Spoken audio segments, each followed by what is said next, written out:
গাজার মধ্যাঞ্চলে নুসেরাত শরণার্থী শিবির। ধ্বংসস্তূপ আর অনিশ্চয়তার মাঝেও প্রতিদিন একটি দৃশ্য যেন বারবার ফিরে আসে। এক বাটি খাবারের আশায় দীর্ঘ লাইনে দাঁড়িয়ে থাকা হাজারো ক্ষুধার্ত মানুষ। দাতব্য একটি গণ রান্নাঘরের সামনে ছোট ছোট শিশু, নারী ও বয়স্কদের হাতে দেখা যায় খালি হাঁড়ি, প্লাস্টিকের পাত্র কিংবা পুরনো বালতি। তাদের প্রত্যেকের চোখে একটাই প্রত্যাশা, আজ অন্তত পরিবারের জন্য কিছু খাবার নিয়ে ফিরতে পারবেন।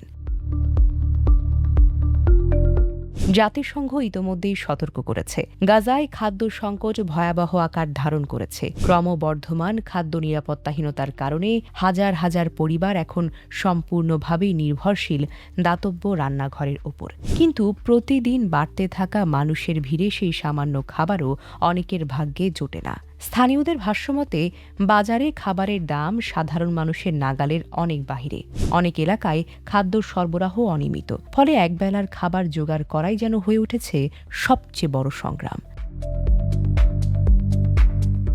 শিশুদের অপুষ্টি, বয়স্কদের দুর্বলতা আর অসুস্থ মানুষের কষ্ট দিন দিন আরও গভীর হচ্ছে। একজন মা বলেন, আমি নিজের জন্য নয়, শুধু সন্তানদের জন্য এক মুঠো খাবার দিতে চাই।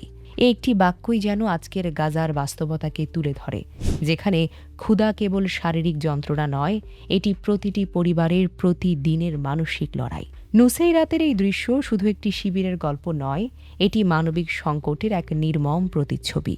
যুদ্ধের ধ্বংসযজ্ঞের পাশাপাশি এখন ক্ষুধাও হয়ে উঠেছে মানুষের সবচেয়ে বড় শত্রু।